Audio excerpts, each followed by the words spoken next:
14 luglio 1902, ore 9:47, Venezia.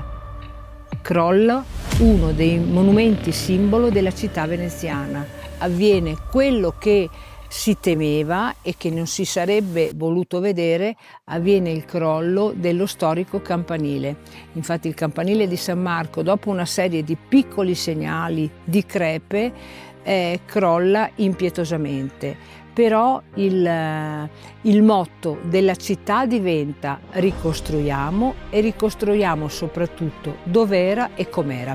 Infatti circa 10 anni dopo avviene la bella ricostruzione del campanile. Il campanile in tutta la sua maestosità riappare all'interno della città ed effettivamente l'inaugurazione avverrà il 25 aprile 1912. Quindi nella giornata della celebrazione di San Marco, e i veneziani hanno quello che era il loro simbolo. Infatti loro affettuosamente l'hanno sempre chiamato il Paron de Casa, perché questo campanile che impera e che si vede da tutta la città effettivamente è un simbolo di Venezia.